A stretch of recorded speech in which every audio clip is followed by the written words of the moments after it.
ইসলামী জীবন, ইসলামী জীবন, ইসলামী জীবন, ইসলামী জীবন। আলহামদুলিল্লাহি রাব্বিল আলামিন ওয়াসসালাতু ওয়াসসালামু আলা সাইয়্যিদিল মুরসালিন আম্মা বা'দ ফাউযু বিল্লাহি মিনাশ শাইতানির রাজীম বিসমিল্লাহির রহমানির রহিম। আসসালাতু ওয়াসসালামু আলাইকা ইয়া রাসূলুল্লাহ ওয়া আলা আলিকা ওয়া আসহাবিকা ইয়া হাবিবাল্লাহ। আসসালাতু ওয়াসসালামু আলাইকা ইয়া নবিয়াল্লাহ ওয়া আলা আলিকা ওয়া আসহাবিকা ইয়া নূরাল্লাহ। প্রিয় ইসলামী ভাইয়েরা এবং মাদানী চ্যানেলের দর্শক শ্রোতা, উপস্থিত হয়েছি মাদানী চ্যানেল বাংলার ধারাবাহিক অনুষ্ঠান যার নাম হচ্ছে ইসলামী জীবন নিয়ে। মাশাআল্লাহ, আপনারা যে সকল দর্শকবৃন্দ যেখান থেকে আমাদের এই অনুষ্ঠান দেখতে পাচ্ছেন, আপনাদেরকে জানাই আন্তরিক শুভেচ্ছা ও অভিনন্দন। প্রিয় দর্শক, আলহামদুলিল্লাহ ইসলামী জীবন এই অনুষ্ঠানের মধ্যে আমরা ইসলামী জীবন গড়তে গিয়ে বিভিন্ন দিক দিয়ে আমরা হয়তো বিভিন্ন ক্ষেত্রে শরীয়তে বিভিন্ন বিষয় আমাদের অজানাও থাকে। তো সেই সুবাদে ইসলামী জীবন কীভাবে আমাদের গড়তে হবে কোরআন এবং হাদিস অনুযায়ী আর বিভিন্ন বিষয় যেগুলো রয়েছে, তো আমরা বিভিন্ন দিক নিয়ে আমাদের এই অনুষ্ঠানের মধ্যে আলোচনা করে থাকি। তো আলহামদুলিল্লাহ আজকে আমরা সেই একটা খুব গুরুত্বপূর্ণ বিষয় আমরা নিয়েছি, সেসব সম্পর্কে আমরা আলোচনা করব। তার আগে অনুষ্ঠানের শুরুতে যে দরুদ শরীফ পাঠ করার সৌভাগ্য হয়েছে, এই দরুদ শরীফ পাঠ করার কেমন ফজিলত ও বরকত রয়েছে সে সম্পর্কে একটি হাদিস শরীফ শ্রবণ করি। দাওয়াত ইসলামী প্রতিষ্ঠাতা শাইখ তরিকত আমির আহলে সুন্নাত মাওলানা মোহাম্মদ ইলিয়াস আত্তার কাদেরী দামাত বরকাতুহুল আলিয়া মাশাআল্লাহ, ইনি আমাদেরকে দরুদ শরীফ পাঠ করার উৎসাহ প্রদান করতে গিয়ে তার খুব সুন্দর একটি লিখিত রিসালা জিয়ায়ে দরুদুস সালামের মধ্যে লিখেছেন এরকমই যে, প্রিয় নবী রাসূল আরবি হুজুর পুর নূর সাল্লাল্লাহু তাআলা আলাইহি ওয়া আলিহি ওয়াসাল্লাম বলেন যে, যেই ব্যক্তি আমার উপর সারা দিনে মাত্র 50 বার দরুদ শরীফ পাঠ করবে, আমি কাল কিয়ামতের দিন ওই ব্যক্তির সাথে মুসাফাহা অর্থাৎ হাত মিলাবো। সুবহানাল্লাহ। প্রিয় দর্শক, আমার নুরানি নবী সাল্লাল্লাহু আলাইহি ওয়াসাল্লামের সাথে হাত মিলানোর সৌভাগ্য ওই ব্যক্তির যে ব্যক্তি সারাদিনে মাত্র 50 বার দরুদ শরীফ পাঠ করবে। আসুন আমরা নিয়ত করি ইনশাআল্লাহ প্রতিদিন বেশি থেকে বেশি পরিমাণে দরুদ পাক পাঠ করব। আসুন আমরা মহব্বতের সাথে আরেকটি বার দরুদ শরীফ পাঠ করি। সাল্লু আলাল হাবিব সাল্লাল্লাহু তাআলা আলা মুহাম্মদ সাল্লাল্লাহু তাআলা আলাইহি ওয়া আলিহি ওয়াসাল্লাম। প্রিয় দর্শকবৃন্দ, আলহামদুলিল্লাহ ইসলামী জীবন এই অনুষ্ঠানের মধ্যে আজকেও আমরা এমন একটি বিষয় নিয়েছি যেটা হচ্ছে আমাদের দৈনন্দিন জীবনে প্রতিটা ক্ষেত্রে হয়তো আমরা এই বিষয়ের সাথে আমরা সম্পৃক্ত রয়েছি। সেটা হচ্ছে কাউকে যখন আমরা কথা দিই সে কথাটা রাখা, এক কথা বলতে গেলে ওয়াদা পালন করা। জি হ্যাঁ, আপনার ওয়াদা পালন করুন, এটাই আজকে আমাদের বিষয়। তো এই সম্পর্কে গুরুত্বপূর্ণ মাদানী ফুল অর্জনের জন্য আজকে আমরা আমন্ত্রণ জানিয়েছি আমাদের অনুষ্ঠানের মধ্যে মোবাল্লিগে দাওয়াত ইসলামী আমাদের মাশাআল্লাহ কামাল হুজুর সময় দিয়েছেন, আমাদের মিরাজ হুজুর সময় দিয়েছেন। হুজুর শুকরিয়া আপনাদেরকে এবং শুভেচ্ছা আমাদের অনুষ্ঠানের পক্ষ থেকে। তো আসুন আর দেরি না করে আজকের অনুষ্ঠানে যে বিষয় রয়েছে আমাদের আপনার ওয়াদা পালন করুন, এই বিষয়ে আমাদের কামাল হুজুর দেখে প্রথমে কি বলে। হুজুর কেমন আছেন? মাশাআল্লাহ। ওয়াদা পালন করুন। আসলে আজকে আমরা প্র্যাকটিক্যালি প্রতিদিন প্রতিটা ক্ষেত্রে প্রতিটা কাজে প্রতিটা ব্যবসায় পরিবারের প্রতিটা মানুষের সাথে হয়তো আমরা কোনো না কোনো সময় এই ওয়াদার শব্দটার সাথে আমরা এটার সাথে কথাবার্তা এটার সাথে মোকাবেলা আমাদের করতে হয়। আমাদের জীবনযাপনের মধ্যে এটা আসে অটোমেটিকলি, প্রতিটা মানুষের জীবনে আসে। তো এই ওয়াদা পালন করুন এই বিষয়ে আপনি কি বলবেন দর্শকের উদ্দেশ্যে? প্রথমে বিসমিল্লাহির রহমানির রহিম। ওয়াদা এই জিনিসটা, প্রতিশ্রুতি যাকে দিলাম এই জিনিসটার সাথে ঈমানের সাথে সম্পর্ক আছে। সুবহানাল্লাহ। কিতাবে আছে যার মধ্যে ওয়াদা রক্ষার এই জিনিসটা নাই তার কাছে দিন নাই। আল্লাহ। ওয়াদা ভঙ্গকারীর আলামতের মধ্যে আছে, এটা আবার মুনাফিকের একটা আলামত। মুনাফিকের অনেক আলামত আছে। হাদিস শরীফে এই ধরনের বলা হয়েছে মুনাফিকের আলামতের মধ্যে মুনাফিক কথা বললে মিথ্যা বলে, আমানত রাখলে খিয়ানত করে, ওয়াদা দিলে ভঙ্গ করে। তো মুনাফিক এর আলামত এটা খুবই নিন্দনীয়, কারণ মুনাফিকের স্থান জাহান্নামের সর্বনিম্ন স্তর। এবং আমাদের সমাজের মধ্যে আমাদের মধ্যে মুনাফিক শব্দটাকে আমরা আসলেই ঘৃণা হিসেবে দেখি। আসলে কেউ কাউকে যদি বলে তুমি মুনাফিক, শ্রবণকারী এই কথাটা মুনাফিক হলো অ্যাকসেপ্ট করা তার জন্য কঠিন হয়ে যায়, বরদাস্ত করা কঠিন। তো ওয়াদা, আপনার অনুষ্ঠানের নামও আপনার ওয়াদা রক্ষা করুন। আসলে ওয়াদা রক্ষা করা এটা প্রত্যেক মুমিন মুসলমানদের জন্য ঈমানি দায়িত্ব। আচ্ছা, কারণ আমি যখন কারো সাথে ওয়াদাবদ্ধ হই, চুক্তিবদ্ধ মনে করেন, কথা দিলাম খালাস কথা দিলাম, ওই কথা রক্ষা করা মুমিনদের সিফত। সুবহানাল্লাহ, সুবহান। আর ওই কথার অমান্য করা বা যার মধ্যে এই অভ্যাসটা হয়ে যায়, কথা দিয়ে কথা রাখে না, ওয়াদা দিয়ে ওয়াদা রাখে না, তাহলে বিপরীত দিকটা খুব কঠিন। তো আপনার ওয়াদা রক্ষা করুন। অনুষ্ঠান যখন নাম, তো আমাদের সমাজেও বর্তমান ওয়াদার শেষ নেই। সবাই কমিটমেন্ট দেয়, সবাই একে অপরকে প্রতিশ্রুতি দেয়, কিন্তু কয়জনে রাখে? তার একটা কারণ যারা ওয়াদা ভঙ্গকারী হয়, যাদের নাম ওয়াদা ভঙ্গকারীর নামদের লিস্টির মধ্যে এসে যায়, তার অবস্থান অর্থাৎ আগুন, তার অবস্থান কঠিন।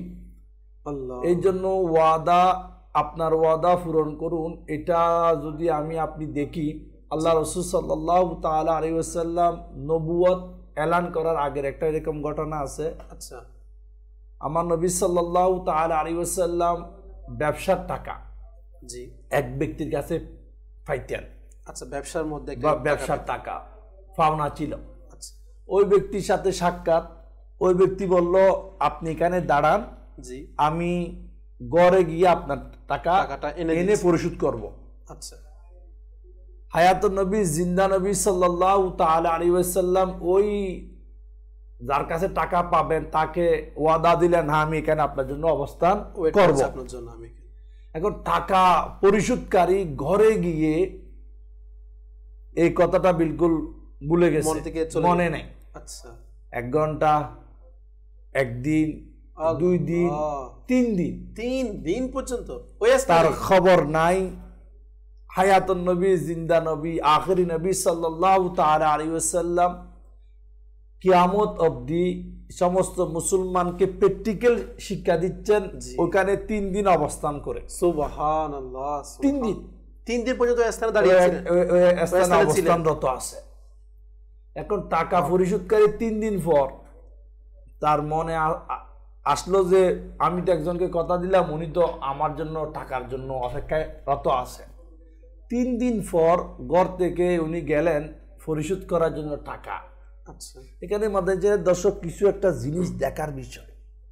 এই ব্যক্তি বলতো, আমি হায়াতুন নবী, জিন্দা নবী সাল্লাল্লাহু তাআলা আলাইহি ওয়াসাল্লামকে যাররা পরিমাণ মানে কি টেনশন, মানে আপনি 3 দিন আপনার, আরে স্বাভাবিক, আমরা তোমার ঠিক মতো আসো না, আমি আজকে 2 ঘন্টা তোমার জন্য ওয়েট করতেছি, অনেক কথা শুনতে। সাধারণত আমরা আধা ঘন্টা ওয়েট করলে রাস্তা অনেক রাগারাগি করি। এই লোকটা বলল, যাররা পরিমাণ এই ধরনের দুশ্চিন্তার কোন চেহারার মধ্যে যাররা চাপ নাই, আল্লাহু আকবার, কোন প্রকার অভিযোগ নাই। সুবহানাল্লাহ। কি বলল, হে যুবক, হায়াতুন নবী সাল্লাল্লাহু তাআলা আলাইহি ওয়াসাল্লাম বলল, হে যুবক, তোমাকে আমি কথা দিয়েছি, এই জন্য ওই কথা মানে ওয়াদা এখানে থাকার, এই জন্য আমি তোমার জন্য অপেক্ষায় আছি। তো এখান থেকে বোঝা যায় যে নবী সাল্লাল্লাহু তাআলা আলাইহি ওয়াসাল্লামের উপর আমরা ঈমান আনলাম, ওই নবী সাল্লাল্লাহু তাআলা আলাইহি ওয়াসাল্লাম আমাদেরকে এটাই শিক্ষা দিচ্ছেন, যাকে কথা দাও, ওয়াদা দাও, প্রতিশ্রুতি দিয়ে থাকি, তার এই ওয়াদা আমরা পূর্ণ করি। মানে আমার নিজে যতটুকু সামর্থ্য রয়েছে, যতটুকু আমার যা আমার দ্বারা সম্ভব তার চেষ্টা করে হলো তার ওয়াদার, তার কথাটা আমার রাখার চেষ্টা করা উচিত। দেখেন, স্বাভাবিক যারা ওয়াদা রক্ষা করে, আপন আপন কমিটমেন্ট পূর্ণ করে, তাদের সাথে মানুষ উঠা বসা করাকেও পছন্দ করে, লেনদেন করাকেও পছন্দ করে, ব্যবসা করাকেও পছন্দ করে। আর যারা এর বিপরীত করে তাকে বলে, লোকেরা আমাদের বাংলাদেশের ভাষায় শব্দটা খুব খারাপ, যা আমি বলতে চাচ্ছি না, কারণ যার জবান ঠিক নাই, যার লেনদেন ঠিক নাই, যার কমিটমেন্ট ঠিক নাই, তার নামের আগে খারাপ একটা শব্দ ইউজ হয়। তো এই জন্য আমি আপনি মুসলমান, আমাদের উচিত হবে, কারণ আমরা কাউকে না কাউকে কোনো না কোনো একটা কথা দিয়ে তাকে স্বাভাবিক হয়, এটা জীবন আমার এই জন্য কথা দেওয়ার আগে চিন্তা করি আমি করব কিনা। না, কামাল আপনি যে বিষয়টা বলেছেন এটা কিন্তু খুব গুরুত্বপূর্ণ। প্রিয় দর্শক, আমরা প্র্যাকটিক্যালি কিন্তু সাধারণত আমাদের জীবনযাপন যদি আমরা সামাজিকের মধ্যে সামাজিকভাবে জীবনযাপন করতে গেলে আমাদের প্রতিনিয়ত এই বিষয়টার দিকে সম্মুখীন হতে আমাদের হয়, কিন্তু আমরা এটার ব্যাপারে কতটুকু আমরা গুরুত্ব দিচ্ছি। যেই নুরানি নবীকে আমরা অনুসরণ করি, সেই নুরানি নবী সাল্লাল্লাহু আলাইহি ওয়াসাল্লামের কেমন জীবনী মিরাজ ভাই, যে ইনি 3 দিন পর্যন্ত ওয়েট করছেন, ওই স্থানের মধ্যে অবস্থান করছেন। আরও যেটা অবাকের বিষয় সেটা হচ্ছে কি মিরাজ ভাই, যে উনি বলছে, ওই বিষয় মানুষটা বলছে কি, যে আমি এসে ওনার চেহারার মধ্যে কোনো মলিনতা দেখি নাই বা কোনো একটা পেরেশানির ভাব দেখি নাই, মনে তো সাধারণ একটা বিষয় দেখতে পেলাম। মিরাজ ভাই, এই বিষয়ে আপনি কি বলবেন, যে ওয়াদা পালন করা বিষয়ে? আসসালাতু ওয়াসসালামু আলা সাইয়্যিদুল মুরসালিন। দেখুন, আসলে এই ওয়াদা পালন করুন বিষয়টা আমাদের কামাল ভাই খুব সুন্দর করে কিন্তু বর্ণনা দিল, যে আসলেই ইমানদারদের জন্য মৌলিক বিষয়ের মধ্যে একটি বিষয় হচ্ছে ওয়াদা পালন করা বা ওয়াদা রক্ষা করা। তো এটা হচ্ছে মুমিনের একটা সিফাত, মুমিনের একটা বৈশিষ্ট্য। তো এই ক্ষেত্রে দেখুন, আমরা মুমিন ব্যক্তি কখনো ওয়াদার বরখেলাপ করতে পারে না।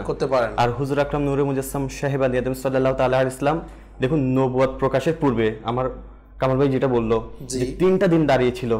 তো তখন থেকে কিন্তু আলহামদুলিল্লাহ আমার রাসূল মকবুল সাল্লাল্লাহু তাআলা ইসলাম ওয়াদা পূরণের মধ্যে কেমন আলা বালা ছিলেন। তো আলহামদুলিল্লাহ এটা শুনে তো আসলে আমাদের গা শিহরে ওঠে আলহামদুলিল্লাহ। এমনি আমরা যদি এটার একটু ইন্ট্রোটা দিতে যাই, তাহলে এটার বিষয়টা বলতে গেলে আমরা বাংলাতে যতটুকু বুঝি আর কি, এটা হচ্ছে মৌখিক বা লিখিতভাবে কোনো অঙ্গীকার করা। এটাকে যে এটা আরবি অর্থ থেকে আহাদ থেকে ওয়াদার কথাটা এসেছেন।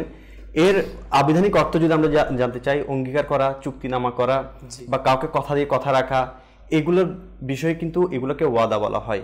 তো এই ব্যাপারে আল্লাহ তাআলা ওয়াদা পূরণের ব্যাপারে কুরআনুল কারীমের মধ্যে ইরশাদ করেছেন, বনি ইসরাইল আয়াত 34-এর মধ্যে আল্লাহ তাআলা ইরশাদ করেন, তোমরা ওয়াদা পূরণ করো, নিশ্চয়ই ওয়াদা সম্পর্কে জিজ্ঞেস করা হবে। ওয়াদা সম্পর্কে জিজ্ঞেস করা হবে। পরবর্তী আরেকটি আয়াতের মধ্যে আল্লাহ তাআলা সূরা নাহু আয়াত 91-এর মধ্যে আল্লাহ তাআলা ইরশাদ করেন, তোমরা যখন পরস্পর আল্লাহর নামে কোনো ওয়াদা করো তা পূরণ করো। আরেকটি কোরআন কারীমের মধ্যে এভাবে আয়াতে মুবারাকা এসেছেন, যার তরজমা এরকম, সূরা মাইদা আয়াত 1, হে ঈমানদাররা, তোমরা ওয়াদাগুলো পূরণ করো। তাহলে আল্লাহ তাআলা 3টি আয়াতের মধ্যে ওয়াদা পূরণ করার ব্যাপারে আমাদেরকে ইরশাদ করেছেন। এখানে দেখেন না, হে ঈমানদাররা, মুমিনদেরকে উদ্দেশ্য করে বলছে, হে ঈমানদাররা তোমরা ওয়াদা পূরণ করো। এবং তারপর ওয়াদা সম্পর্কে কাল কিয়ামতের দিন আমাদেরকে জিজ্ঞেস করা হবে। এখন আমরা এই যে ওয়াদা করি, হুজুর করিম সাল্লাল্লাহু আলাইহি ওয়াসাল্লামের এই যে নবুয়ত প্রকাশের পূর্বে কিন্তু আলহামদুলিল্লাহ 3 দিন অপেক্ষা করেছেন, আর আমরা বর্তমানে হাসি তামাশা করে ওয়াদা করি। হ্যাঁ, আমরা যখন ওয়াদা করি বলি যে তোর এটা কি হইছে, মানে এমন একটা ভঙ্গি নি যেটাকে আমরা একেবারে আমরা ফ্যাশন বানিয়ে ফেলেছি। ওয়াদা করাটাকে ওয়াদা মনে করি না, এটা ওয়াদাটাকে আমরা কোনো না, এটা গুরুত্বই দিই না, এটাকে হাস্যজ্জ্বল করে ফেলেছি। যেমন আমি কাউকে হাসি ছলেও কিন্তু ওয়াদা করছি, আমি তো দুষ্টামি করে ওয়াদা করেছি। এরকম একটা হাদিসে মোবারক ইনশাআল্লাহ আমি পেশ করব, যে এই যে হুজুর করিম সাল্লাল্লাহু তাআলা আলাইহি ইসলাম যখন মদিনা শরীফে ছিলেন, প্রথম যুদ্ধ বদরের যুদ্ধ সংগঠিত হবে, যে যুদ্ধকে আল্লাহ তাআলা কোরআন কারীমের মধ্যে আলহামদুলিল্লাহ বদরি সাহাবীদেরকে সবাইকে ক্ষমা করে দিয়েছেন। এরকম ইসলামের প্রথম যুদ্ধ 313 জন নিয়ে যে যুদ্ধটি সংগঠিত হচ্ছে, তখন এর পূর্বে হযরত সাইয়েদনা হুযায়ফা রাদিয়াল্লাহু তাআলা আনহু এবং দুজন বাবা আর সন্তান মিলে হুজুর করিম সাল্লাল্লাহু আলাইহি ওয়াসাল্লামের সাথে দেখা করার জন্য মদিনা শরীফে যাচ্ছেন, তার ইসলাম ধর্ম কবুল করার পরে। যখন যাচ্ছিলেন, প্রতিমধ্যে হুজুর করিম সাল্লাল্লাহু তাআলা আলাইহি ওয়াসাল্লামের কাছে যখন সাক্ষাৎ করতে যাচ্ছিলেন, আবু জেহেলের সাথে দেখা হয়ে গেল। এবং আবু জেহেল তাদেরকে জিজ্ঞেস করতে লাগলো, তোমরা কোথায় যাচ্ছ? তখন আবু জেহেলও প্রস্তুতি নিচ্ছে যুদ্ধ করার জন্য। এখন আবু জেহেল যখন এদেরকে জিজ্ঞেস করেছে, তখন তার বাবা বলছেন, হযরত সাইয়েদনা হুযায়ফা রাদিয়াল্লাহু তাআলা আনহুর বাবা বলছেন যে আমরা হুজুর করিম সাল্লাল্লাহু তাআলা আলাইহি ওয়াসাল্লামের সাথে মদিনা শরীফে দেখা করতে যাচ্ছি। তখন এটা শুনেই এই আবু জেহেল রাগান্বিত, আমরা তার সাথে যুদ্ধ করার প্রস্তুতি নিচ্ছি, তোমরা তার সাথে দেখা করতে যাচ্ছ, তার মানে তোমরা আমার সাথে শত্রুর মধ্যে পড়ে যাচ্ছ, মদিনা শরীফে গিয়ে আমাদের সাথে যুদ্ধ করার জন্য তুমিও তৈরি হবে, তো তোমাদেরকে ছাড়বো না, যেতে দিব না। তখন হুযায়ফা রাদিয়াল্লাহু তাআলা আনহু বলতে লাগলো, আমাদেরকে ছেড়ে দিন, আমরা আপনাকে ওয়াদা দিচ্ছি। তখন তার উপর করেছিল, তলোয়ারি ধরেছিল গর্দানে, বলছে তোমাদেরকে যেতে দিব না, বলছে আমাদেরকে ছেড়ে দেন, আমরা হুজুর করিম সাল্লাল্লাহু তাআলা আলাইহি ওয়াসাল্লামের সাথে শুধু দেখা করব, সাক্ষাৎ করব, যুদ্ধে জড়াবো না, আমরা যুদ্ধে অংশগ্রহণ করব না, এটা ওয়াদা করছি। এখন না তখন জড়াবে না বলেছে, তখন ওই আবু জেহেল বলতে লাগলো তাহলে আমার সাথে ওয়াদা করো। আচ্ছা, এখানে কিন্তু একটা বিষয় খুব গুরুত্বপূর্ণ। তাহলে আমার সাথে ওয়াদা করো, তোমরা শুধু সাক্ষাৎ করবে কিন্তু যুদ্ধে অংশগ্রহণ করবে না। বলছে ঠিক আছে, আমরা যুদ্ধে অংশগ্রহণ করব। তারা ওয়াদাটাকে কিন্তু মুসলমান বলেন, বেদরী বলেন, যে যাই বললেন বলেন, এগুলাকে সবাইকে কিন্তু ওয়াদাটাই গুরুত্বপূর্ণ মূল্যায়ন করতে। তো এখন যখন হযরত সাইয়েদনা হুযায়ফা রাদিয়াল্লাহু তাআলা তার বাবাকে নিয়ে মদিনা শরীফে গেল, তখন যাওয়ার যাওয়ার মধ্যেই হুজুর করিম সাল্লাল্লাহু তাআলা আলাইহি ইসলামের সাথে যুদ্ধের প্রস্তুতি নিচ্ছে এমন অবস্থায় দেখা হলো, সাক্ষাৎ হওয়ার পরে হুজুর করিম সাল্লাল্লাহু তাআলা ইসলামকে পুরো ঘটনা খুলে বলল যে ইয়া রাসূলুল্লাহ সাল্লাল্লাহু তাআলা আলাইহি ইসলাম, আবু জাহেল আমাকে আমি আসার সময় আমার বাবাকে একসাথে ধরে নিয়েছেন আর আমাদের উপর গর্দানে তলোয়ারি ধরেছেন যাতে আমরা না আসি, বা আমরা বলেছি আমরা আপনার সাথে দেখা করতে আসবো, কিন্তু সেটা আমি বাঁচার জন্য ওয়াদা করেছি, যুদ্ধে অংশগ্রহণ করব না। কিন্তু বদরের যুদ্ধের যে মর্যাদা, যে মুহূর্ত, যে সব লাভ হবে সেটা থেকে আমরা মেহরুম হতে চাই না। আমরা তো তাকে কথা দিয়েছি, ওয়াদা দিয়েছি শুধু নিজেকে বাঁচিয়ে আনার জন্য, কিন্তু আমরা তো ইসলাম ধর্ম কবুল করেছি, আমরা এই যুদ্ধে শরীক হতে চাই। দেখেন এই বদরের যুদ্ধটা কিন্তু আল্লাহ তাআলার দরবারে এমন কবুল যে যতগুলো বদরের যুদ্ধে অংশগ্রহণ করেছে সবাইকে আল্লাহ তাআলা ক্ষমা করে দিয়েছেন। তো এই বদরি সাহাবীদেরকে নিয়ে যদি দোয়া করা হয় আল্লাহ তাআলা দোয়াটা কবুল করেন। তো এখানের মধ্যে আল্লাহ রাসূল সাল্লাল্লাহু আলাইহি ওয়াসাল্লাম বলতেছেন না, তোমাদেরকে যুদ্ধে অংশগ্রহণ করতে দেওয়া হবে না। আল্লাহ কারণ করতে পারবে না, কারণ তোমরা আবু জাহেলের সাথে ওয়াদা করে এসেছো যে আমার সাথে সাক্ষাৎ করবে, যুদ্ধে তোমরা অংশগ্রহণ করবে না, অংশগ্রহণ না করে তোমার ওয়াদা পালন করো। ঈমানদারদের একটা বৈশিষ্ট্য ওয়াদা পূরণ করা, যেহেতু তোমরা ওয়াদা করেছো তোমরা আমার সাথে যুদ্ধে অংশগ্রহণ করতে পারবে না। এরা বলতে লাগলো যে আমরা তো শুধু জান বাঁচানোর জন্য করেছি, আমরা তো ইসলাম ধর্ম কবুল করেছি, আর এটা তো হক আর বাতিলের একটা ব্যাপার স্যাপার চলে এসেছে। এই যুদ্ধের দ্বারা হক আর বাতিল প্রতিষ্ঠিত হবে, তো আমরা তো হকের পথে আছি, আমাদেরকে অংশগ্রহণ করার আপনি সুযোগ দিন, অনুমতি দিন। কিন্তু আল্লাহ রাসূল সাল্লাল্লাহু আলাইহি ওয়াসাল্লাম দেখেন চাইলে ওনার এই বদরের যুদ্ধের মধ্যে আরো কি দুটা সাহাবী বাড়ত, দুইটা যুদ্ধ করার জন্য লোকবল বাড়ত, কিন্তু আল্লাহ রাসূল সাল্লাল্লাহু আলাইহি ওয়াসাল্লাম কিভাবে কঠোরভাবে এটা কিসের ব্যাপারে প্রাধান্য দিয়েছেন এখানে? ওয়াদার ব্যাপারে প্রাধান্য দিয়েছেন। যারা শত্রুতামি করছে এবং যুদ্ধের জন্য প্রস্তুতি নিচ্ছে তাদের সাথে ওয়াদা করেছে, ওই ওয়াদাটা পর্যন্ত পূরণ করার ব্যাপারে আল্লাহ রাসূল সাল্লাল্লাহু আলাইহি ওয়াসাল্লাম কিভাবে তাগিদ দিচ্ছে। তো আলহামদুলিল্লাহ এই যে হাদিস শরীফ কোরআনুল কারীম আমরা শুনেছি যে ওয়াদার ব্যাপারে কালকে আমাদেরকে জিজ্ঞেস করা হবে ওয়াদা পূরণ করার ব্যাপারে, আর এখানে আল্লাহ রাসূল সাল্লাল্লাহু আলাইহি ওয়াসাল্লামের হাদিস মুবারাকের মধ্যে যেটা না মিরাজ ভাই আপনার কথাতে কিন্তু খুব গুরুত্বপূর্ণ বিষয় জানা গেল প্রিয় দর্শক, যেখানে আমার রব তাআলা মালিক আমার কোরআনে পাকের মধ্যে আমাদেরকে উদ্দেশ্য করে বলেছে যারা তোমরা মুমিন, নিজেকে আমরা দাবিদার করি, ইমানদার দাবিদার করে, এই ইমানদারগণ তোমরা ওয়াদা পালন করো। আজকে আমরা কতটুকু পালন করছি দেখার বিষয়, ইনশাআল্লাহ আমরা আরো বিষয় জানবো, আমাদের মোবাইল থেকে আরো কিছু আলোচনা শ্রবণ করব। জি আমাদেরকে কল শুনিয়ে দিন। আমি চট্টগ্রাম থেকে মোহাম্মদ ইকবাল বলতেছি। আপনাদের অনুষ্ঠান মাশাআল্লাহ বরাবরই ভালো লাগে। আজকের যে বিষয়টা, ওই বিষয়ের উপর আমার একটা জানা ছিল যে আমি সকালে আসছি, একজন মানুষকে বলছি যে বিকালে আসবো। আমার ইচ্ছা থাকা সত্ত্বেও এমন একটা মুসিবত আসলো বা এমন একটা কাজ করতে হলো যার কারণে আমি বিকালে এসে সময় দিতে পারি নাই। তো এই ক্ষেত্রে আমার করণীয় কি যদি বলতেন মেহেরবানি হতো। ইনশাআল্লাহ এই বিষয়ে আমরা আমাদের মোবাইল থেকে মাদানী ফুল নেওয়ার চেষ্টা করবো। আমাদের সঙ্গে থাকুন। পরবর্তী কল মোহাম্মদ আজিমউদ্দিন, চট্টগ্রাম হাটহাজারী নজমিয়াহাট থেকে। আমরা অনেক সময় ওয়াদা করে থাকি অর্থাৎ টাকা দেওয়ার ব্যাপারে সময় মতো, তো কিন্তু ওই দিন যদি টাকা না দেয় তাহলে ওয়াদা ভঙ্গ হয়ে থাকে। তো ওয়াদা ভঙ্গ হওয়ার কারণে কি গুনাহ হবে? এই বিষয়ে যদি কোনো কিছু আমাদেরকে পরামর্শ দিতেন কিভাবে ওয়াদা রক্ষা করা যায়। আসসালামু আলাইকুম ওয়া রাহমাতুল্লাহি ওয়া বারাকাতুহু। ওয়া আলাইকুম আসসালাম ওয়া রাহমাতুল্লাহি ওয়া বারাকাতুহু। মাশাআল্লাহ খুব সুন্দর প্রশ্ন করেছেন। আমাদের সঙ্গে থাকুন, এই বিষয়ে আমাদের মোবাইল থেকে আমরা মাদানী ফুল অর্জন করব। অনেক দর্শক মাশাআল্লাহ ফেসবুক লাইভেও আমাদের সাথে রয়েছেন, যেমনটা মোহাম্মদ উসমান ভাই আমাদের সাথে রয়েছেন, সালাম দিয়েছেন। ওয়া আলাইকুম আসসালাম ওয়া রাহমাতুল্লাহি ওয়া বারাকাতুহু। মাদানী চ্যানেল আমার অনেক ভালো লাগে কমেন্ট করেছেন মাশাআল্লাহ। এবার অপর একজন দর্শক আমাদের কমেন্ট করেছেন টাকা পাচ্ছি কিন্তু টাকা দিচ্ছে না, যে ওয়াদা ভঙ্গ করছে সে বিষয়ে আমাদেরকে কমেন্ট করছেন। অপরজন তাও মাশাআল্লাহ আবুধাবি থেকে দেখছি বলে কমেন্ট করেছেন। অপরজন আলবির ভাই মাশাআল্লাহ সালাম দিয়েছেন। ওয়া আলাইকুম আসসালাম ওয়া রাহমাতুল্লাহি ওয়া বারাকাতুহু। আমি চট্টগ্রাম থেকে দেখছি, আমার জন্য দোয়া করবেন, আল্লাহ তাআলা আপনার সকল জায়েজ আশা কবুল করুক, আমিন। প্রিয় দর্শক আলোচনা করছিলাম যে আপনার ওয়াদা পূরণ করুন। কারণ হুজুর অনেক দর্শক প্রশ্ন করেছেন যে আমরা আসলেই যে অনেক সময় এরকম প্র্যাকটিক্যালি হয়ে যায় যে আমি এনাকে কথা দিয়েছি যে আমি এই সময় আসব, কিন্তু আমি চেষ্টা করেছি কিন্তু এরপর আমি আসতে পারি নাই। তো এটা কিরকম একটা বিষয়, এটা অনেকগুলো কিন্তু এখানে মাসালা রয়েছে এই বিষয়ে, কিন্তু আমি নর্মালি আমাদের একটা মাইন্ড যদি কিছু মাদানী ফুল হিসেবে যদি কিছু দিতেন আমাদেরকে, যে কিরকম মন মানসিকতা হওয়া উচিত? আমাদের মন মানসিকতা জি জি এমন, যেমন যারা প্রশ্ন করছে আচ্ছা তারা যদি তার কাছে যদি কেউ টাকা পায়, জি জি এই ব্যক্তিরা যেভাবে কষ্ট পাচ্ছে, গোড়াচ্ছে তাদেরকে, জি ও নিশ্চয় সেরকম কি কষ্ট পেত। পেত। এক, দেখেন আমি কাউকে যখন ওয়াদা দিয়েছি, জি আমার আপনার উচিত হবে যে ওয়াদা রক্ষা করা। দেখেন আগের জমানা চাইতে এখন জমানা অনেক আশা। আপনি কোথাও যেতে পারতেছেন না, কোনো অ্যাক্সিডেন্ট গেছে, আপনি তাকে বলেন ভাই আমার একটা দুর্ঘটনা গেছে, আমি আজকে আসতে পারতেছি না, আপনাকে কালকে দেবো, তাহলে অপোসাইডের লোকটা কি হয়ে যাবে, সান্ত্বনা পাবে। এখন হয় কি জানেন, থেকে বারবার কল আসে, রিসিভ করে না, রিসিভ করছে না, তো আপনাকে সিটিং না বলে কি বলবো? সমস্যা হতে পারে, আপনি সামনেওয়ালাকে এটা বলে দাও না, ভাই আমার সমস্যা আগামীকাল আসতেছি, নাহলে পরশু আসতেছি।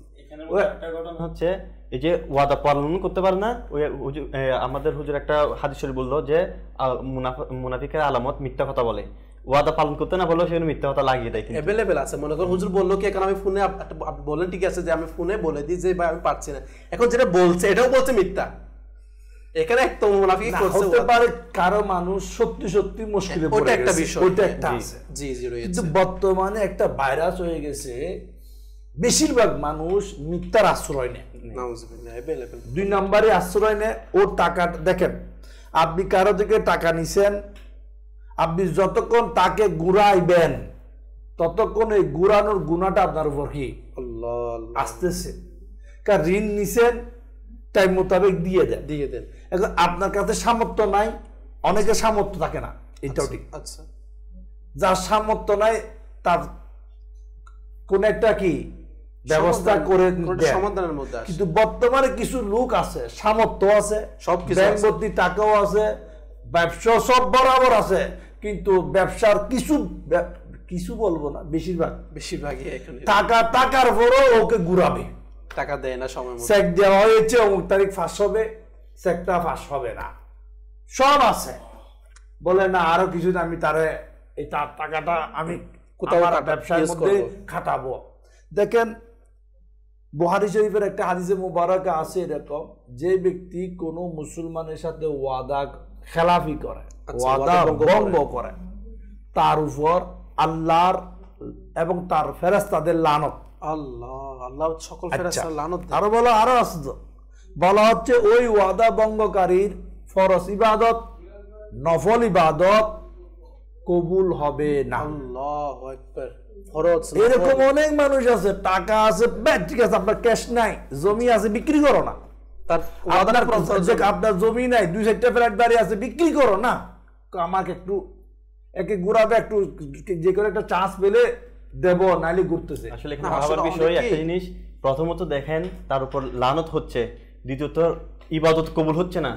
এখানে আরেকটা আল্লাহ হযরত একটা জিনিস লিখেছেন যে তার সারমর্ম অনেকটা এরকম, কাউকে যদি টাকা ধার দেওয়া হয় তার থেকে একটা ডেট নিয়ে নেওয়ার জন্য, এই ডেটের পর সে যদি টাকা না দেয় তাহলে এটা যারা ওয়াদা ভঙ্গ করছে বা যারা টাকা পরিশোধ করছে না তাদের জন্য এটা একটা গুনাহের বিষয়। হ্যাঁ, এটা যদি না দেয় তাহলে যে টাকা দিয়েছে তার জন্য সুসংবাদ, যে টাকা দেয় না তার জন্য দুঃসংবাদ। দুটো আছে, একটা সুসংবাদ হচ্ছে যে টাকা দিয়েছে তাকে যদি টাকা ফেরত না দেয় প্রতিদিন সদকা করার সওয়াব পাবে, সুবহানাল্লাহ। আর যে টাকা ফেরত দিচ্ছে না সে প্রতিদিন ওই ব্যক্তির গুনাহগুলো বহন করবে। এখানে একটা কথা আছে আমাদের দেশে, যা আমি অনেকবার শুনছি, কিছু ব্যবসায়ী আছে এরা প্রতি বছর উমরাতে চলে যায়, সারা মাস রমজানে উমরাতে থাকবে।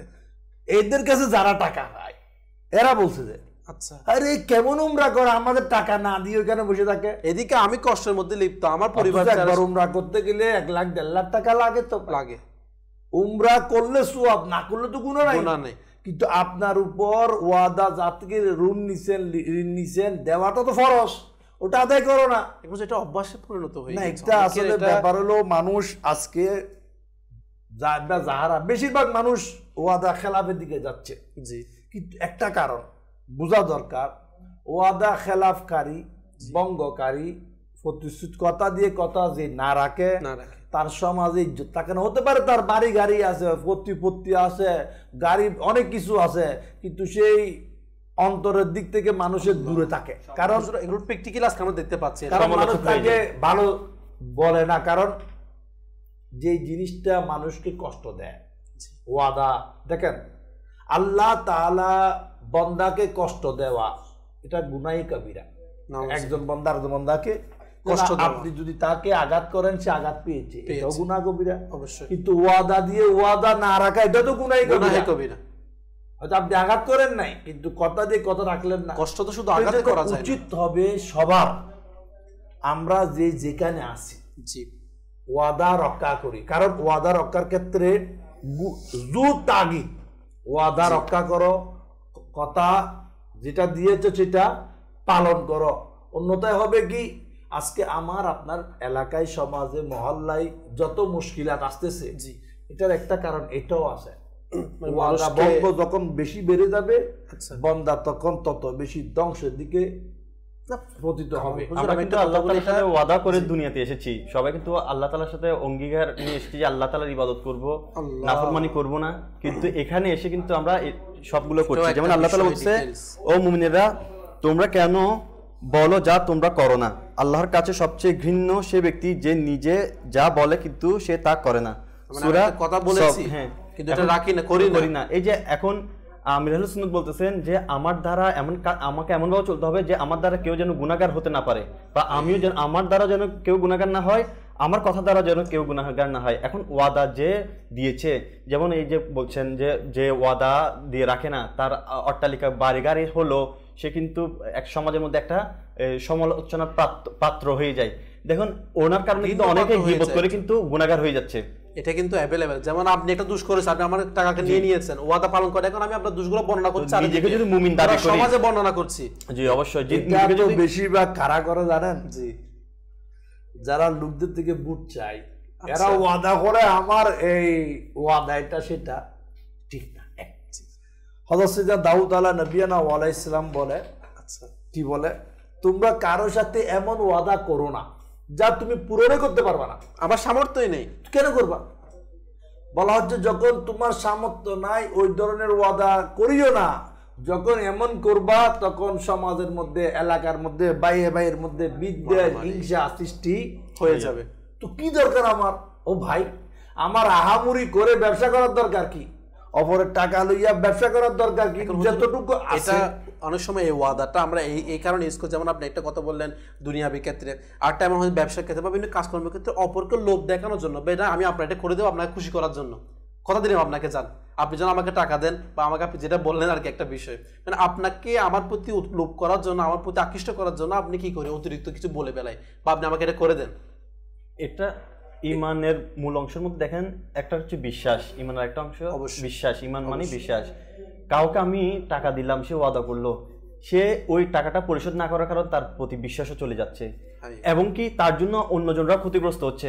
কারণ কাউসার ভাই দেখেন, আপনি আমাকে টাকা দিলেন, আমি আপনার ওয়াদাটা পূরণ করলাম না, এখন আপনার আমার প্রতি বিশ্বাস উঠে গেল, সাথে সাথে অন্যজনের উপরে বিশ্বাস উঠে গেল। এটা বিশ্বাস বিষয়টা যদি একবার ভঙ্গ হয় না, এটা কখনো স্থাপন করা কষ্টকর। এই জন্য এই যে আমাদের সমাজে আজকে আমরা যারা এই যে আজকে ওয়াদা পালন করুন এই বিষয়টা নিয়ে আমরা এসেছি, কেন ওয়াদা পালন করতে বলা হচ্ছে? এই জন্য ওয়াদা পালন করা বলা হচ্ছে যে আপনার জন্য অন্যজন ক্ষতিগ্রস্ত হচ্ছে, যে প্রকৃত দারিদ্র বা যে প্রকৃত হকদার সে কিন্তু একটা বিষয় কি জানেন, আমি আপনার টাকা বাজিয়ে রেখেছি বা আপনার কষ্ট পাচ্ছে আমি জানি, জানার পরেও হুজুর এটা হচ্ছে টাকার বেলানে আরটা বলবো আমি। মনে করেন এই ব্যবসায়ী আপনার সাথে ব্যবসাতে মাল বিক্রি করছে, 1 মাস পর আপনি টাকা দিবেন বা 10 দিন পরে দিবেন, এত দামে এত কি প্রফিটে আপনাকে আমি মাল দিলাম, জি জি দাম বেড়ে গেছে, এখন সে আপনাকে মাল দিচ্ছে না।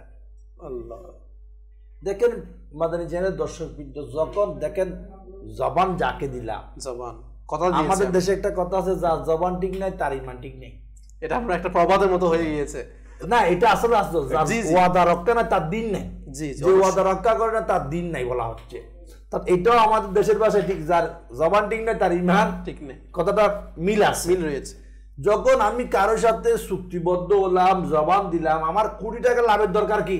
নিয়ে যাও, আমি কথা দিয়েছি। আচ্ছা যদি বাজার দর যদি কমে যায়, দাম যদি কমে যায় আমি তো বরাবর তার থেকে ওইটা উসুল করতাম, ভাই তোমার সাথে আমার কি হয়েছে, জি কমিটমেন্ট হয়েছে, তুমি দিতে হবে অবশ্যই। তো জন্য যাকে কথা দিই, এখন তো বর্তমানে কি হয়, কারো মেয়ে কারো ছেলের সাথে নেবে, সব কথা হয়ে গেছে, বলে ছেলে এখন চাকরি চলে গেছে, তাকে আমরা মেয়ে দেবো না।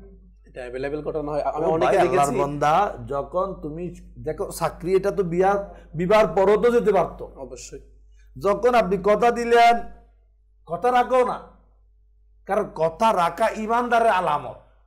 আল্লাহ। আর কথাকে বরখেলাপ করা সুবিধাবাদীর আলামত। আর সুবিধাবাদী কাকে বলে এটা আপনি ভালো জানেন। স্বাভাবিক। তো আমরা সুবিধাবাদী না, আসলে হুজুর আমরা মুমিন হই। মুমিনের যেটা বৈশিষ্ট্য মূল, সেটা হচ্ছে প্রিয় দর্শক, সে কখনো কথা দিয়ে কথা ভঙ্গ করবে না, এবং ওয়াদা দিয়ে সে ওয়াদাটা ভঙ্গ করবে না। এটা কিন্তু মূল একটা বিষয়। এটা কিন্তু আমাদের দুনিয়া আখিরাত পুরোটা ধ্বংস করে দিতে পারে এই বিষয়টা। কিন্তু দুনিয়ার ক্ষেত্রে যারা আমরা বলি শুধু দুনিয়া এই দুনিয়ারও ধ্বংস করে দেওয়ার জন্য কি এই ওয়াদা ভঙ্গ করার বিষয়টা কিন্তু তার জন্য যথেষ্ট। তো আল্লাহ তাআলা আমাদেরকে বোঝার তৌফিক দান করে। আমরা আরো বিষয় জানবো ইনশাআল্লাহ, মাদানী ফুল নিব। আমাদের সঙ্গে থাকুন, আপনার কিছু কল SMS আবারও অ্যাড করবো ইনশাআল্লাহ। জি, আমাদেরকে কল শুনিয়ে দিন। আসসালামু আলাইকুম ওয়া রাহমাতুল্লাহি ওয়া বারাকাতুহু। ওয়ালাইকুম আসসালাম ওয়া রাহমাতুল্লাহি ওয়া বারাকাতুহু। ইদানিং আমরা আমাদের ব্যস্ততার কারণে হয়তো দেখা যায় যে ওয়াদা করেও তা পালন করতে পারি না। তো ওয়াদা ভঙ্গের কারণে আমরা কি করতে পারি সে সম্পর্কে জানালে খুশি হব। আচ্ছা, আসলে ব্যস্ততা এর কারণে এভাবে আমরা বিভিন্ন অজুহাত দিয়ে দেখা যায় আমরা ওয়াদা ভঙ্গ করি। তো অজুহাত দিয়ে ভঙ্গ করার কারণে কিন্তু আসলে ওয়াদা ভঙ্গ করার বিষয়টা আমাদের উঠে আসে। মানুষ ওয়াদা ভঙ্গ করে কেন? মানুষ বিভিন্ন ধরনের অজুহাত তো দেখিয়ে দেয়। অনেকে বলে আমি ওয়াদা দিয়েছি পারি নাই। আপনি যাকে ওয়াদা দিয়েছেন তার সাথে গিয়ে মাপছো না ভাই, নাহলে কলে মাপছো, সামনে গিয়ে মাপছো। এখন তো আমি তো মানে এখন আপনার খাওয়া হয়ে যায়। আমি দেখো কিছুদিন আগে একটা ঘটনা, সে একজনের কাছে টাকা পাবে, সে টাকা উসুল করার জন্য তাকে খুঁজতেছে 1 মাস ধরে। আচ্ছা, 1 মাস এদিকে কোথায় যায় শুধু ফল আপ করে, জাসুসি বা গোয়েন্দাগিরি। এ বলে জীবনে গোয়েন্দাগিরি করলাম না, টাকার দিয়া নেওয়ার সময় কত কান্নাকাটি। উসুল করার ক্ষেত্রে আমাকে তার পিছনে গোয়েন্দাগিরি করা লাগে। দেখেন আপনি যখন নিয়েছেন তার সাথে সোলা করেন বা যেটা সুবিধা সেটা করেন। আমার বিপদে একটা মানুষ যখন আমি বিপদে পড়েছে আমাকে সাহায্য করেছে না, আমি এত কষ্টের মধ্যে বিপদে আমাকে সাহায্য করেছে একটা মানুষ, এই সময়ে যে আমাকে উদ্ধার করেছে তার সাথে আমি। আজকে আপনি দেখবেন মেজরিটি মানুষ বিপদে পড়লে এগিয়ে আসার ক্ষেত্রে অনীহা প্রকাশ করে, কর্জ দেওয়ার ক্ষেত্রে অনীহা প্রকাশ করে। কেন? এই ধরনের বাটপার সিটিংদের কারণে। কারণ একজনের কোন বাটপারকে একবার টাকা দিছে, না না দিয়ে আমার 14 খানের দানের নাম বলে দিছে, এটা আপনিও বলবেন আমার কথায়। তো কিছু লোক সত্যিকার সিটিং, বদমাইশ খারাপ লোক আছে, এদের কারণে বালা লোকেও কি হয়ে যাচ্ছে, প্রশ্নবিদ্ধ হয়ে যাচ্ছে। সেই জন্য যার সাথে কমিটমেন্ট ওয়াদা রাখি, দেখেন যার ওয়াদা ঠিক থাকে মনে করবেন তার সাথে লেনদেন করে মজা আছে। অবশ্যই যার ওয়াদা ঠিক নাই, কারণ মুনাফিকের আলামতের মধ্যে আছে ওয়াদা ভঙ্গ করবে। আর যে ওয়াদা ভঙ্গ করবে হয়তো সুযোগ পারে তা আপনার আমানতটা কে ফেলবে, স্বাভাবিক অনেক অনেক ধরনের কিছু হতে পারে, হয়েছে নিজের। এই জন্য আল্লাহর ওয়াস্তে আমরা যাকে দেখেন, অনেকে বলে আমার সমস্যা হয়ে গেছে, হতে পারে আমার বউ স্ত্রী মেডিকেলে, ঠিক আছে, আমি তাকে বলি ভাই আমার স্ত্রীটা মেডিকেলে, ওটার সমাধান করে আপনার কাছে আসতেছি, হয়ে গেছে না। আমরা হামাখা নিজেকে ধোঁকা দিই, ওয়াদা ভঙ্গ করে নিজেকে নিজের ইবাদতকে গ্রহণযোগ্যতার ক্ষেত্রে বাধা স্বরূপ কাজ হচ্ছে।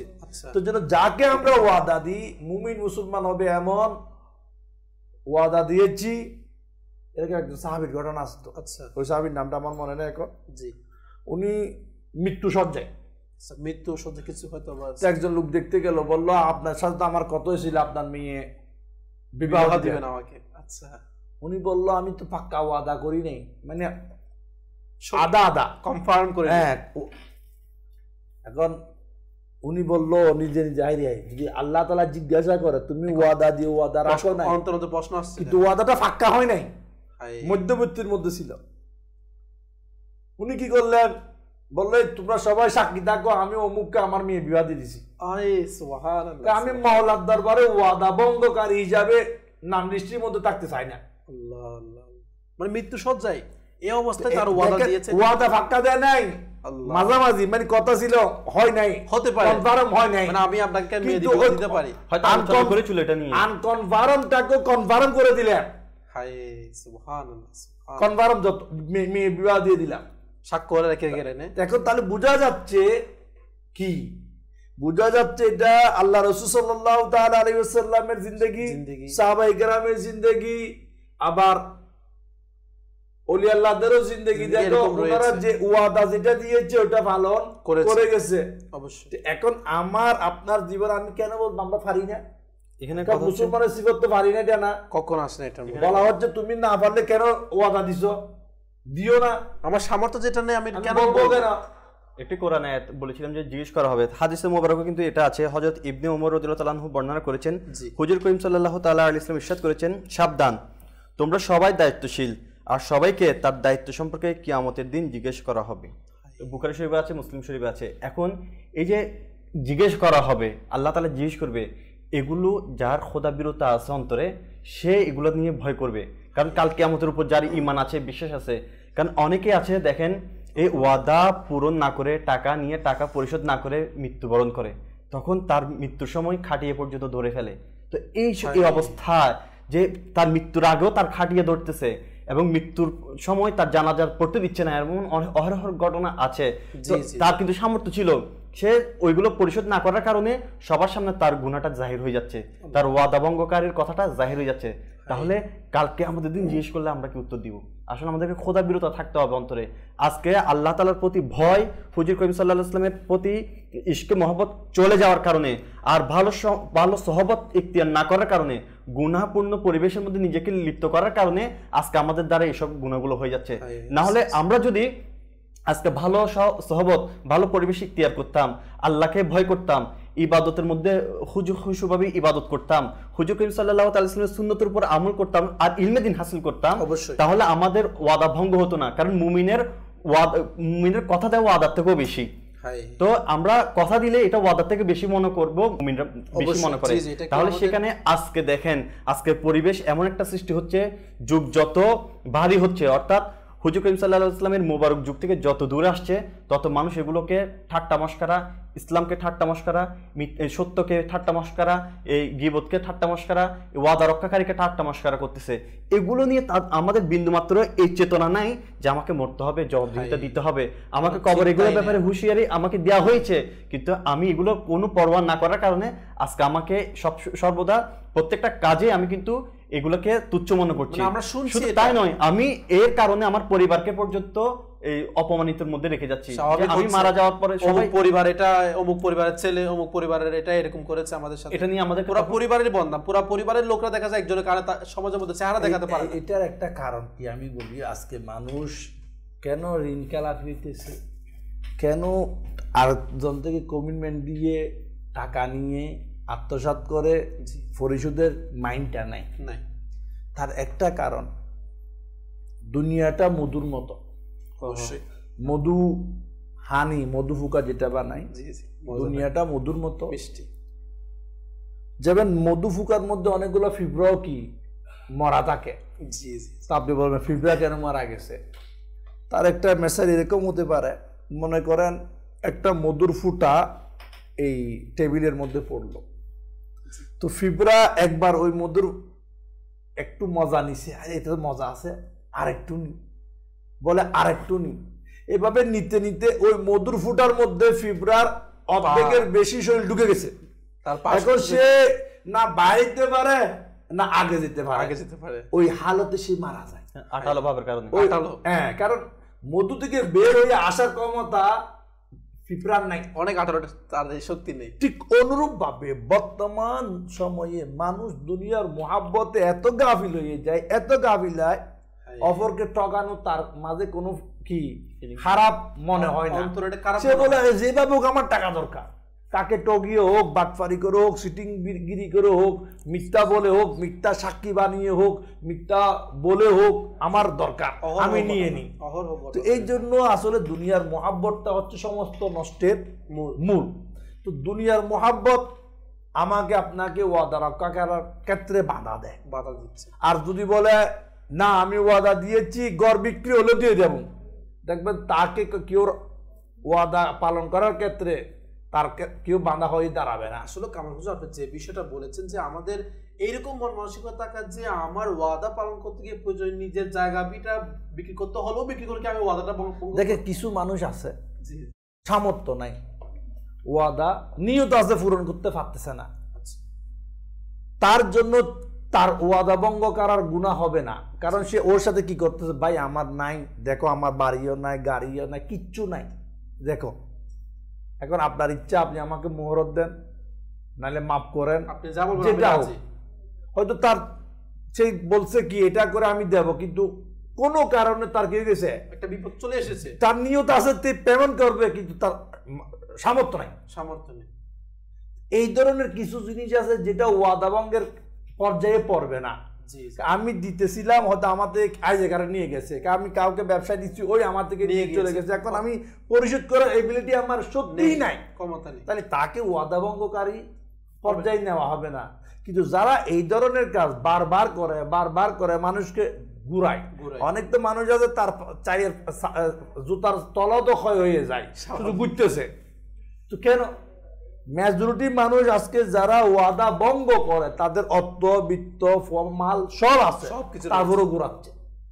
এটা না করি দেখেন, আমি আজকে যাকে ঘুরাচ্ছি টাকাটা না দিয়ে আমি মালিক, আমি এখন সেকের মধ্যে স্বাক্ষর দিয়ে দিলে টাকাটা দিয়ে নেবে, আমি মালিক, জবাব দিতে আমাকে দিতে হবে। আমি এখন দিচ্ছি না, আমি এখন মারা গেলাম, আমার ফুলাকে টাকা দিবে? জীবনও দিবে না।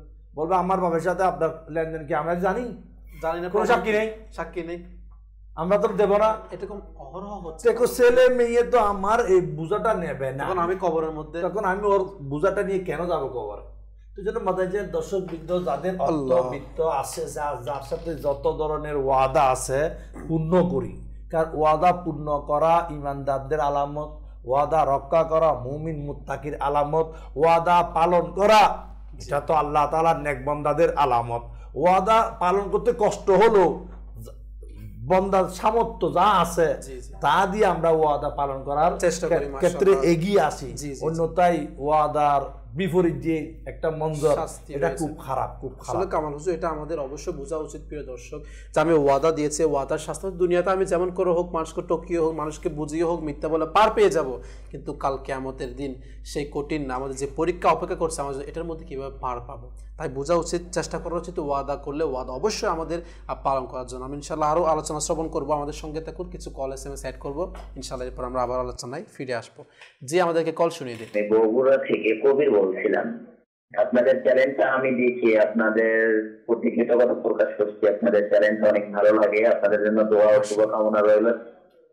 মাশাআল্লাহ, আল্লাহ কবুল করুক, এভাবে নিজেও দেখুন এবং অপরকেও দেখার দাওয়াত দিন, আল্লাহ তাআলা বরকত দান করুক। পরবর্তী কল। আমি বামনবাড়ি থেকে বলছি, কথা নাম কামরুল হাসান।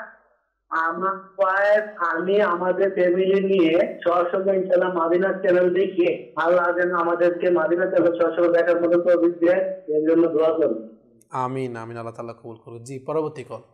আমি হবিগঞ্জ থেকে চুনারঘাট উপজেলা, তৌফিকুল ইসলাম সোহাইবি।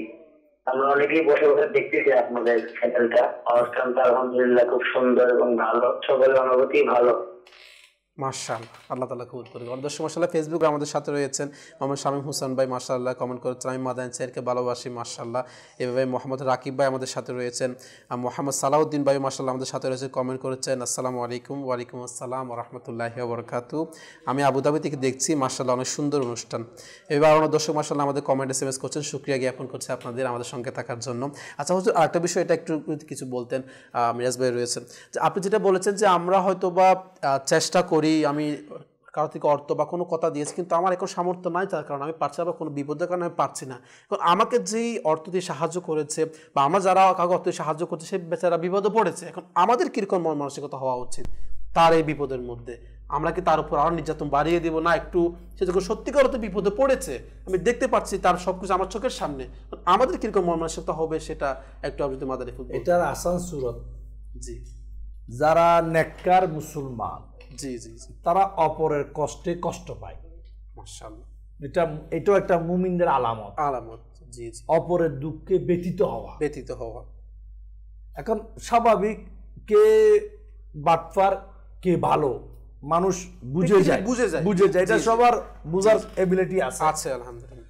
যখন দেখা যাচ্ছে বান্দাটা সত্যি সত্যি বিপদে ফেসে গেছে, জি, তার অভ্যাস নাই, জি, এই ক্ষেত্রে তার আগ্রহ আছে, জি জি, তখন উচিত হবে তাকে মৌকা দেওয়া, সুযোগ দেওয়া।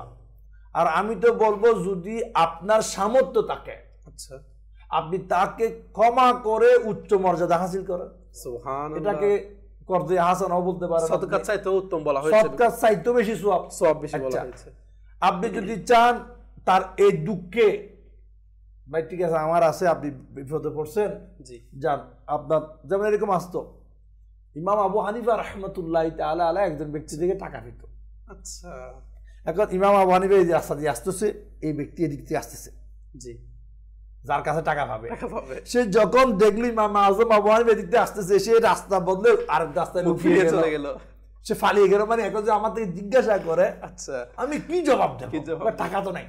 জি, ইমাম আজম ওই ব্যক্তিকে ডাকলেন, ডাকার পরে ব্যাখ্যা নিলেন, এই কারণে আমি রাস্তা ঘুরাই দিলাম। আচ্ছা, ইমাম আজম আবু হানিফা রাহমাতুল্লাহি তাআলা আলাইহি জগৎবাসীকে দেখেন ইমাম কে হয়, যিনি হবেন উনি, উনার কাজও তো নিরালা হবে। উনি দুনিয়াবাসীকে কি শিক্ষা দিলেন? উনাকে বললেন আমার টাকার কারণে তোমার এই লজ্জা বা রাস্তা পরিবর্তন করে নেওয়া, যাও আমি তোমাকে শর্মিন্দিকে দিকে ক্ষমা করে দিলাম, আমার প্রাপ্য আমি তোমাকে মাফ করে দিলাম। সুবহানাল্লাহ, সুবহানাল্লাহ। দেখেন আমি যদি কাউকে মাফ করে দিয়ে যদি বাইকে লজ্জা থেকে বাঁচাইতে পারি, এটা তো অনেক বড় নিয়ামত। হয়তো আমার কারণ স্বাভাবিক আপনি যার কাছে টাকা নেবেন, তার কাছে আপনি যখন যাবেন না, দেখবেন সত্যিকার যারা নেককার লোক, যাদের দেওয়ার টাকা ইচ্ছা আছে, দেখবেন সে লজ্জায় কেমন যেন একদম কি মরা মরা হয়ে যাবে, ইচ্ছা আছে দিতে পারতেছি না। আর যে সিটিং বাটপা সেটা আপনাকে করবে, আপনি কি ভালো করে জানেন। তো আমি যদি চাই কাউকে লজ্জা থেকে বাঁচাতে পারি, তো আমার দেখেন আমি যদি কিতাবেও আছে, এটা হাদিস শরীফে আছে, যারা দুনিয়াতে কাউকে দয়া করে, আল্লাহ বলে আমি তাকে দয়া করি। সুবহানাল্লাহ, দেখেন কাউকে আপনি ক্ষমা করবেন, এটা দয়া। মাশাআল্লাহ, আপনি ক্ষমা করেন, ক্ষমা তো আল্লাহর শান। আল্লাহ তাআলা বলে ক্ষমা আমার শান।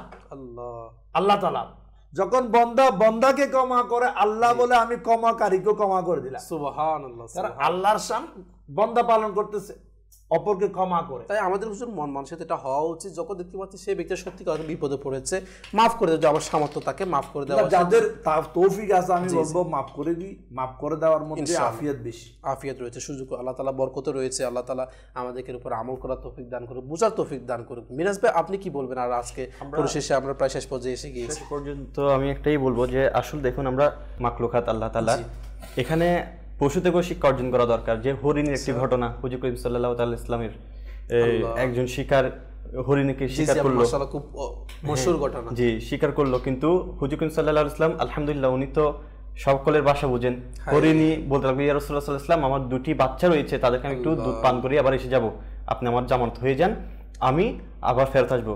তো দেখেন এখানে আমি সারমর্ম একটু বলছি, তো হুজুর করিম সাল্লাল্লাহু আলাইহি ওয়াসাল্লাম ওই হরিণটির জামানত হয়ে গেল, এবং জামানত হওয়ার পরে হরিণটির দুধ পান করিয়ে আবার চলে আসলো, ওয়াদা রক্ষা করলো। তো দেখেন একটা পশু যদি ওয়াদা রক্ষা করে, তাহলে আমরা শ্রেষ্ঠ মাখলুকাত আমাদেরকে বানানো হয়েছে, তাহলে আমাদের কেমন করা উচিত? ওয়াদা রক্ষা করার বিষয়টা একটা পশু পর্যন্ত এটা গুরুত্ব দিচ্ছে। এবং যদি আমরা বেদর্মী দিকে, বেদর্মীরা তারাও শরীরের বিষয়গুলো তাদেরকে নাই, তারপরে তাদের মধ্যে একটা কি বিষয়টা কি রয়েছে, মশহুর রয়েছে, মানুষ ওয়াদা দিলে ওয়াদা পালন করে। এরপর আপনার ইসলাম মুসলমান, আমরা এটা আসলে প্রতিটি জাতের এটা উৎকৃষ্ট কাজ, অবশ্যই রক্ষা করা। আর আল্লাহ তাআলা এই সৃষ্টি জগতের মধ্যে আল্লাহ তাআলার প্রিয় হাবিব সাল্লাল্লাহু আলাইহি ওয়াসাল্লামের একটা হাদিস আছে এরকম, তোমাদের মধ্যে ওই ব্যক্তি উত্তম যে ওয়াদা পালন করে। সুবহানাল্লাহ, সুবহানাল্লাহ, ওয়াদা পালন করা ওই ব্যক্তি উত্তম। আরো আছে নেক স্বভাব, মানে নেককার লোকের স্বভাব যার আছে সেই উত্তম।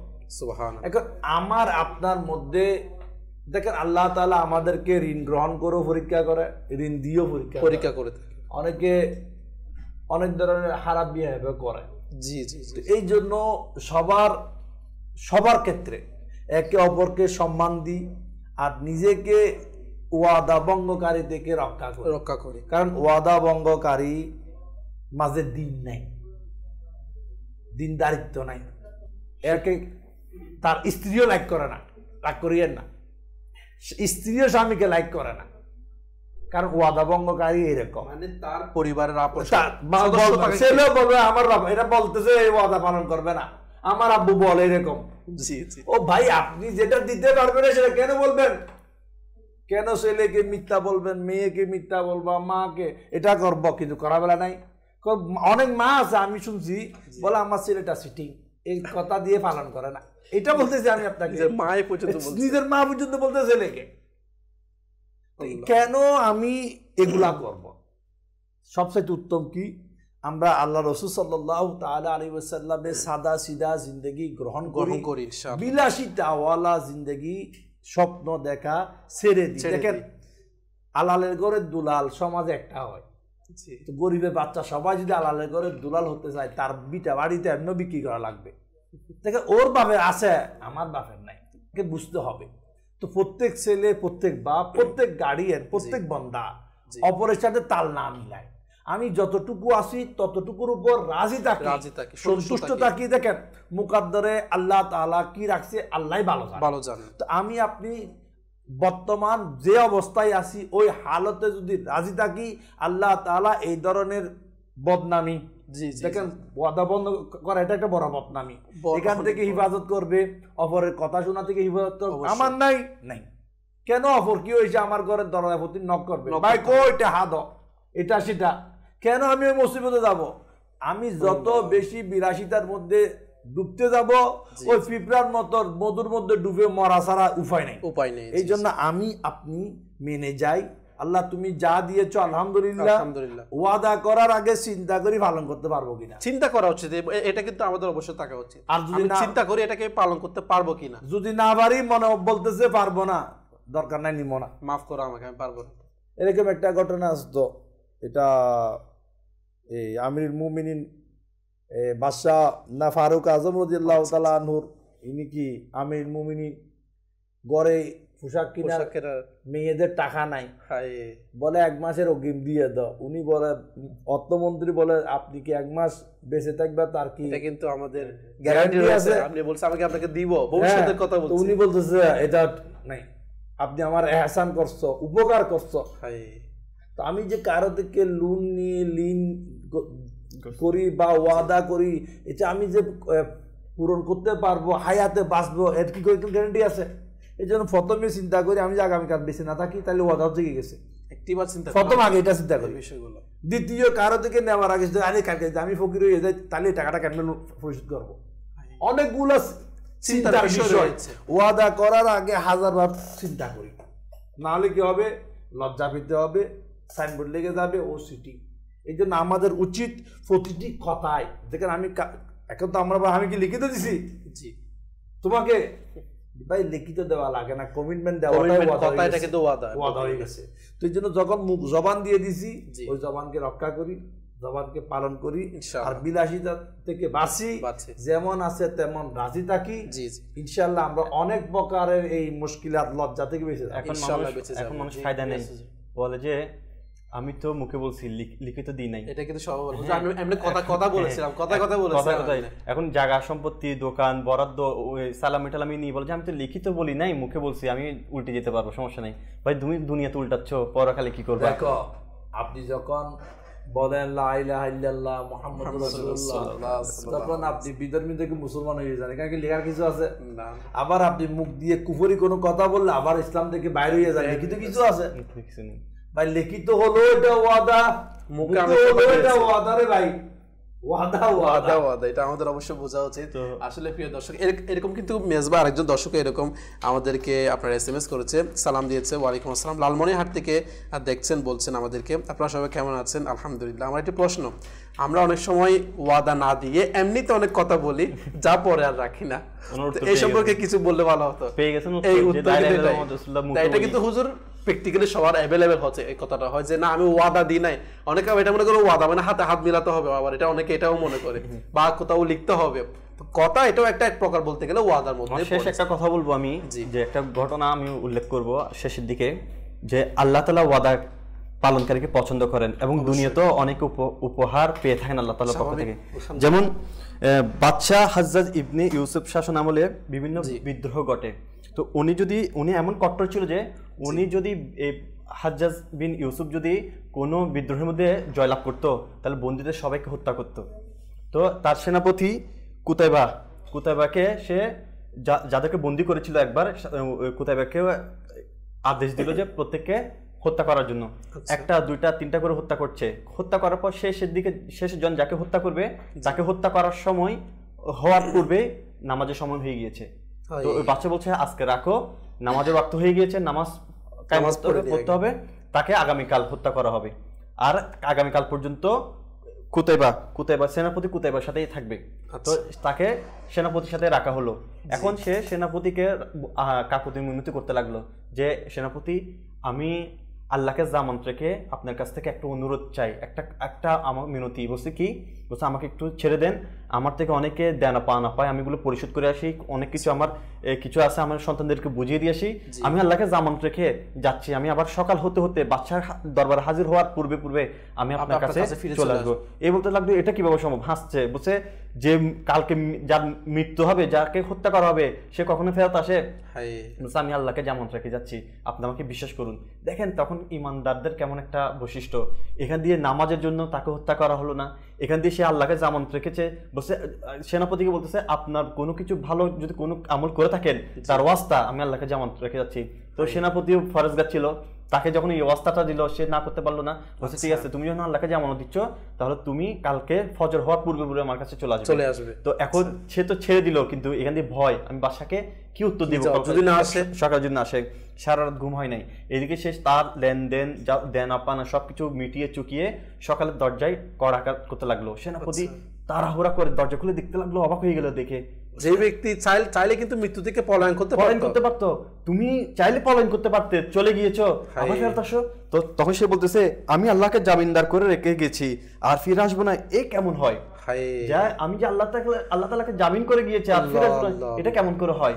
তো তখন সে তার দিকে তাকাতে লাগলো এবং সকাল হলো। সকাল হওয়ার পর বাদশার দরবারে গেল, দারোয়ানের কাছে তাকে রেখে বাদশার দরবারে গেল।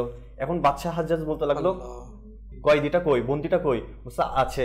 তো বন্দিটাকে নিয়ে আসলো, নিয়ে আসার পর বন্দিটার সকল ঘটনা সেনাপতি খুলে বললো যে কালকে এরকম ঘটনা ঘটেছে, তাকে আমি ছেড়ে দিয়েছিলাম কিন্তু সে আবার ফিরে এসেছে।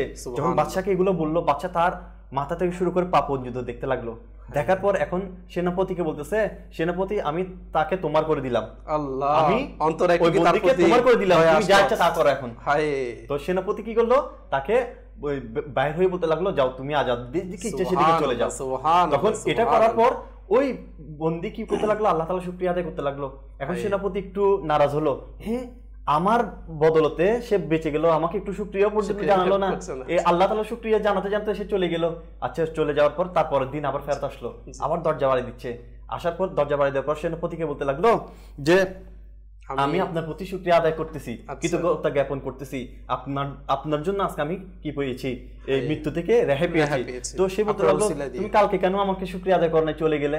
বলছে আপনি হয়তো এটা খারাপ মনে করতে পারেন, আর আমি সেই জন্য করি নাই, যেখানে আমি আল্লাহ তাআলা শুকরিয়া আদায় করতেছি সেখানে আমি আর কাউকে কাউকে শরীক করতে চাই না।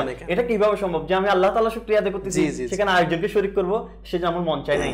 আমি কালকে আল্লাহ শুকরিয়া আদায় করেছি, শুধু আল্লাহরই শুকরিয়া আদায় করেছি, আজ আমি আপনার আসলে খুব সুন্দর একটা সত্যিকার ঘটনা প্রিয় দর্শক মিনাজ হুজুরের মাধ্যমে আমরা শুনলাম। দেখেন না, নিজের প্রাণের পর্যন্ত তারা চিন্তা করে, যেখানে একবার ওয়াদা করেছে, তাহলে ওয়াদা করার গুরুত্বটা আমাদের ইসলামের মধ্যে কতটুকু গুরুত্বপূর্ণ এবং কতটুকু এটাকে গুরুত্ব সহকারে দেখা হয়, যেখানে আমাদের প্রিয় নবী সাল্লাল্লাহু আলাইহি ওয়াসাল্লাম এর জীবনের মধ্যেও দেখেন, যেখানে যেসব ঘটনা শুনেছি আমরা কতটুকু গুরুত্ব দিয়েছেন, এমনকি 3 দিন পর্যন্ত একই জায়গায় অবস্থান করেছেন, একজন মানুষকে যে কথা দিয়েছেন। তো আমরাও ওই নবীর উম্মত রয়েছি, আমরা কিভাবে তার চল যেভাবে তার যেভাবে আমাদেরকে হুকুম দিই তা কীভাবে আমরা অমান্য করতে পারি। আমাদের আসলে মন মানসিকতা চেঞ্জ করা উচিত, ওয়াদা পালন করার অভ্যাস করা উচিত। আল্লাহ তালা আমাদেরকে সে তৌফিক দান করুক। আমরা প্রায় শেষ পর্যায়ে আল্লাহ তালা আমাদেরকে আজকের অনুষ্ঠানের মধ্যে শুরু থেকে শেষ পর্যন্ত যা কিছু শ্রবণ করছি তার উপর নিজেও আমল করি, অপরকেও এই ব্যাপারে নেকির দাওয়াত দিই। আল্লাহ তালা আমাদেরকে আমল করার তৌফিক দান করুক। আমিন বিজাহিন নবিল আমিন সাল্লাল্লাহু আলাইহি ওয়াসাল্লাম।